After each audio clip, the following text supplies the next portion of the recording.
dégg neen aussi mu ñëwaat bu baax par rapport ak procès beeg li fi xewoon événement mars yi vice de forme yi nga xam ne sax moom dafa jàpp ne sax dañoo violé ay ak yelleefam. ñëwoon na aussi si débat par rapport ak lépp lu ñeel son procès avec Mame Mbaye Niang. Oui. muy xamle ne aussi moom bañul ne dina dem si boobu les procès mais aussi mu indi ay teg ay conditions pour mu dem uy ji li nga xam ne moo nekk Adji Sarr foofu la si jugement chambre criminelle pas Assane mu mel ni aussi comme ni nga ko waxee on a vu hier Ousmane Sonko vraiment plus tempéré. Je pense que c'est la même personne que j'ai vue. Ah oui? Oui. Moi, je pense c'est que depuis le début. Non, depuis le début, pour moi, c'est la même personne. La seule fois où j'ai remarqué que c'était pas la même personne, moi, bi mu nekkee ci clinique bi. Souma. La sentinelle, je vois une personne faible, affaiblie et tout. Maintenant, soxna si. J'ai vu l'entretien de Walfadjri hier. J'ai vu un leader. boo xam ni xam na fi mu jëm loolu laa constaté man léegi nag un leader qui doit être le leader. Expliquez. En tant qu'opposant, c'est le leader de l'opposition kenn mënu ko bañ c'est le numéro 1. Ce leader là moment bi mu nekk nii te falagul c'est un leader. Et c'est le leader de la jeunesse sénégalaise et même africaine. Maintenant le jour bu muy falu su poser les actes qui correspondent ak la mu doon wax day nekk le leader day nekk le messie day nekk celui qui sauve le Sénégal yàlla na ko yàlla def su gënee ci bopp réew mi yàlla na ko yàlla def yàlla bu yaakaar tas bis bu faloo parce que xamul tax sinon day metti mais pas san waxtu bi xooj nañu mais est-ce que aussi c'est pas un peu prétentieux si Ousmane Sonko le président Ousmane Sonko bu Pastef muy teg ay voilà ay conditions pour uy ji li nga xam ne moo nekk justice parce que là on parle d'une affaire criminelle aussi. Ndiap. oui pas Assane. Ndiap ñett yoon la ma la woo. man. dégg na. nit ku dëkk cité kër góor gi. waaw. man mii di wax ak aw dama la ne. maak Cheikh Bara Ndiaye ñoo bokk kaddu. Ousmane Sonko daa war a wuy ji yoon beneen yoon amu fi bii fi ne malheureusement. Sauf que du ma jàpp nit buy poser ay conditions damay jàpp nit buy wax ne sama sécurité nag nu ngeen kaa def et il a raison. Sur ce plan foofu nag laay wax ne sunu nguur gii danoo desee aay. xam nga lan mooy aay. aay mooy nangul nit cëram. soxna si aay ki aay mooy ki gis kaani xam ne lii kaani la. gis suukar xam ne lii suukar la gis pom ne pom la gis new ne new la gis konkorong ne konkorong la gis alam ne alam na gis tol ne tol la nangu ko gis xewar ne xewar la gis sump ne sump la gis dànq ne dànq la gis la sa des ak la sa des dégg nga wax bi waaye gis jën ne du jën yow buggoo am jàmm la réalité est que dafa am benn xale bu noo wax Adji Sarr su bëggee dem tribunal day dem tranquillement du am problème Mame Mbaye Niang su bëggee dem tribunal day dem tranquillement du am problème Ousmane Sonko nag la yàlla def mu ëpp leen dayoo donc demam dafa diis bu nee bëreet daa am ñu kaa topp ñi kaa topp mën ngaa wax 10 000 ans ne bu leen ko topp loolu la nguur war a ba am na ñu ko topp waaye ñi ko topp loolu la yàlla dogal président Macky Sall bañ koy téye 2010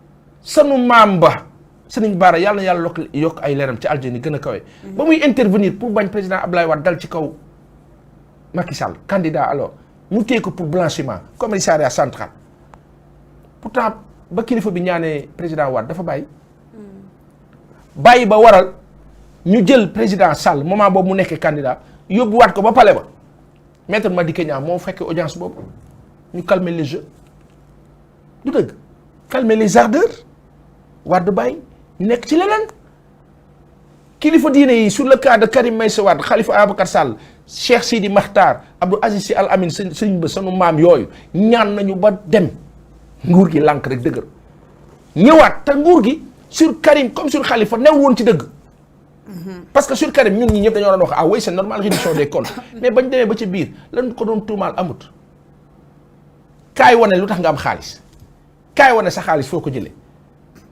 boo ma jiiñee que yaay wane la charge de la preuve incombe à l'accusateur ñu ne CREI daal di dëpp affaire bi ñu dem ba jëmi jamono Aliou Ndao bëgg a nekk ci logique bi ñu teggi ko SMS dàq.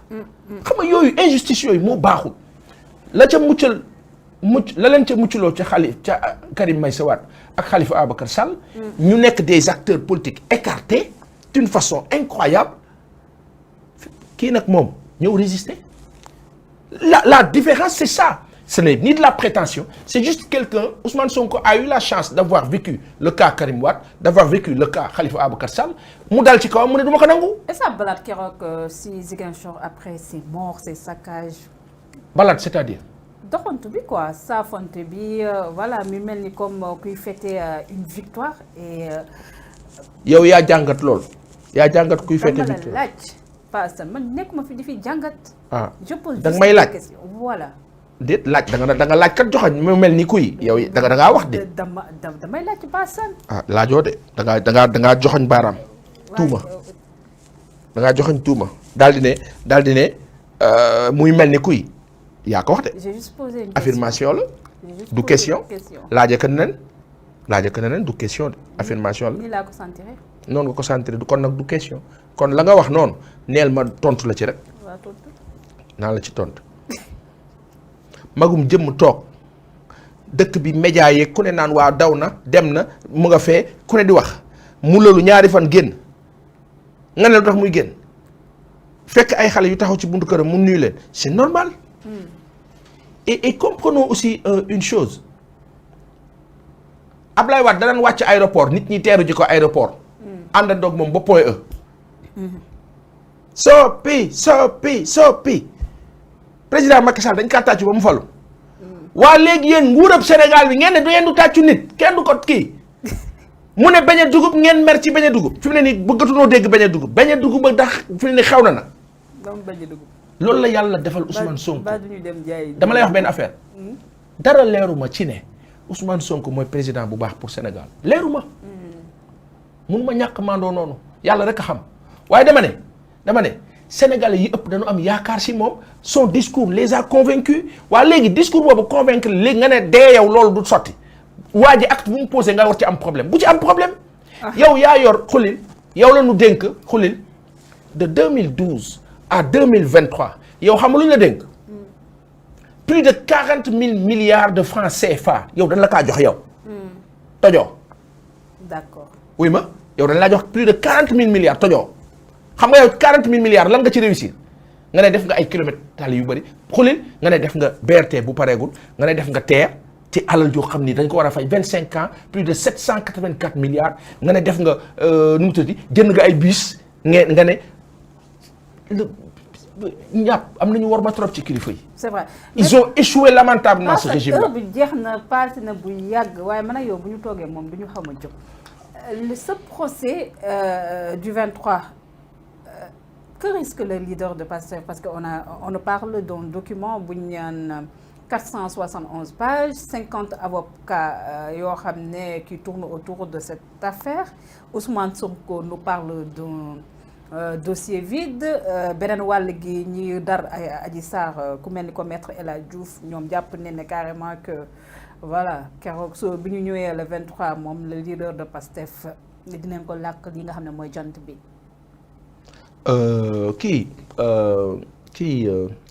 Njàpp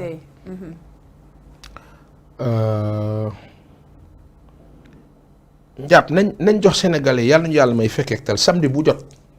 nañ leen jox rendez-vous T3B. waaw en synchronisation ak SNF 1. d'accord. waa léegi Njàpp aw lan laa de. Bassane. lan ngaa de. dara. chaque samedi nañu daje fii. wala ñu bàyyi ka ñu bakka. non bàyyi ma toog SNF 1 rek. boo fay toog SNF 1 yow foog ma yow ñu jàkkaarloo. waaw kon kay samedi. man sama jiwoo ak yow. synergie rek loolu internet yi ñoo ko bëgg. waaw synergie. synergie. àdduna bi foofu la toll. booloo rek gagné. donc y a 5 millions de Sénégalais à Dakar. bu ñu lijjantee ba 2 millions yi di ñu seetaan du baax ci yow baax ci ñun. C'est vrai. baax ci ña ca des. C'est vrai. waaw nañu bokk yaatal. ñu bokk. coalition dafa baax dafa xew yow nañu toll T3B. ñu def suñu coalition SNF de journalistes. mais dama ragal nag dérive yi ñuy wax sur les réseaux sociaux xam nga président Macky Sall. dérive lan. moom mu ngi si alerté bu baax. Ba Assane loolu aussi c'est un problème ah bu ñu war a régler. wóo. Ndiab. oui je pense. M23 ba ñuy woote. 2011. xam nga ñan ñoo fa nekkoon. ay Sud FM Walfadjri TFM Zik FM 2S y avait tout le monde. 2023 bi ñu wootee F24 bi mu wootee à la place de M23. F24 laaj leen ñan ñoo fa newoon 90% des micros c'était des sites internet. c'est vrai c'est vrai. Ça veut dire quoi?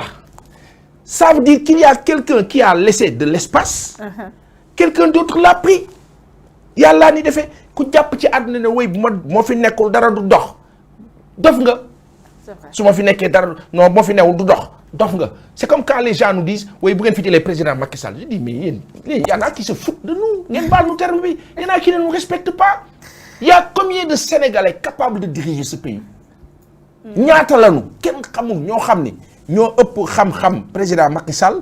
ñoo ëpp xam-xam Khalifa Ababacar Sall ñoo ëpp xam-xam Karim Meïssa Wade ñoo ëpp xam-xam Ousmane Sonko ñoo ëpp xam-xam keneen ak keneen ak keneen waaye yàllaa tànn yàllaa ni defee. c'est vrai. ñii gën a fës ña ca des. yàlla ne dinaa ci jël kenn. waa léegi yow nga jot ne moo xam nga def sondage wala defoo nga njort rek nga ne kon réseaux sociaux yi ñoo dooleel diw. dinaa fexe réseaux sociaux yi toog fu ñuy toogee wool Amérique nga leen YouTube na bloqué wala bloqué YouTube Sénégal ak la ca des. bloquer Facebook Sénégal ak la ca des il faut que nos dirigeants soient sérieux et qu'ils nous respectent xam nga lan laa mën a comprendre oui les dérives sont de tous bords et de partout dérive mu ngi ci tali bi mu ngi ci médecine mu ngi ci fépp dérive fu mu am dañ ko war a lijjanti effectivement du réseaux sociaux du feneen ak feneen dérive yi ci télé ak feneen ak feneen combien de fois on voit des choses chaotique. Mais il y a trop de manipulation aussi et pas sur les réseaux sociaux aussi. Ndiab. Là aussi il faut. xam nga ku tàmbali manipuler. Ah. kii def injustice moo tàmbali mooy njëkk a manipulateur bu mag bi mooy kii teg injustice. kooko dàq manipuler ñëpp gis dëgg mu ñëpp xam ne lii dëgg la depuis quand un certificat médical ne traite pas de viol depuis quand ci àdduna. C'est vrai. Sitor Ndour dégg nañu ki ñu wayjuru xale ba la mu wax. ci métti bu mu dund kenn xamul xale boobu nu mu tudd la presse ne parle pas de cette fille. mais parce que elle n'a pas été hyper médiatisée. soxna si ma ne presse sénégalaise lu tax buy bind ci fille boobu lu tax buy bind ci Adji Sarr day bind Adji Rabi Sarr buy bind ci xale boobu mu def ay kiiwam nu mu tudd. waay waxuma xaw ma nu mu ko waxee tubaabu soof xamatuma du nu bind turam AB la ñuy bind wala AF wala SM ça veut dire quoi. kon ñaari cas yi du viol jigéen yi nga xam ne ñoo doon jóg les féministes lu tax ci xale bi kaawu xale boobu par rapport à Sitor Ndour waxuñu ñëpp ne teg sur Adji Sarr tout le monde se lève pour se montrer te ñay doon jóg sax di defaat Adji Sarr te jigéen ñañ ca xamoon bananu moom a jaaxal di ana ñu bananu fu ñu nekk nga xam loo xam ne bu eggee fenn fi ne da ngay xam lii yoonuwul bananu pare nañ ci yàlla mooy atti dëgg te soxna si Sénégal warut a dem ci niveau bu ñoo wax oui réseaux sociaux yi dañ koy bloqué Adji Sarr mii fatt nanu.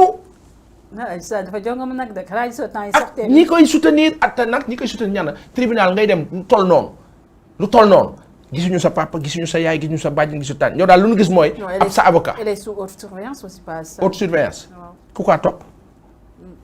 ka ko topp. ça vient danger. danger wu la. yow ñu violé la ngay nekk sa vie di continuer nekk en danger. yow mi ñu violé kay yow victime nga yow réew mi yëpp dañ laa war a jàppale xulil réew mi yëpp Adji Sarr bu dee dañ kaa violé réew mi yëpp dañ ko war a jàppale laa la wax waaye problème bi lay tax réew mi jàppale la dafa newul soxna si. yaa ngi jugé te kii dossier bi pare. ah ouais la ma fi gis ak la ma fi dégg laa la wax mbirab caaxaan la. waaw d'accord léegi mbirab munaafiqun warut a taal réew. léegi mun nañ tëj. nanu taal doxal réew ci dëgg bàyyi li ñoo def nguurab Sénégal bi. dafa am loo xam ni tabaxal Sénégal ba mu mel ni jamaa waaye ba jeexee jeex na. Allez. Quand c'est fini, c'est fini. C'est fini, c'est fini. Pourquoi vouloir nous forcer quelque chose? À cause d'un troisième mandat, nous allons bloquer les réseaux sociaux, nous bloquer filles, nous bloquer filles, nous qui filles. Sénégal, nous avons ci réew bu war a am yaakaar soxna si réew bu am alal judul jeex yàlla dikk na nu bëgg nu kaa xañ ku nu ko dara xañ yow yàlla boo ko nettali waay waaye yu rafetul Paasan émission bi jeex na waaw jeex na déjà ñun déjà suñu waxtu bi dañoo xaabal man dinaa changer sax sama concept émission bi on dit 52 minutes mais finalement les 52 minutes musuma ko respecté. tuddee ko waxtaan rek waaw man ak yow est-ce que duñu def waxtaan rek moo gën a jàkkaarloo samedi bi mag yow tu donnes rendez-vous aux internautes le samedi tous les samedis ban heure on peut prendre 18h. bu match football amee nag dañuy décaler heure bi lu mel ni midi laa lay wax. match football. fu mu amee. yow doo liggéey nga may waxee match football ma ne match football fu mu amee. dañu ko ma ne da nga naa bëgg a développer.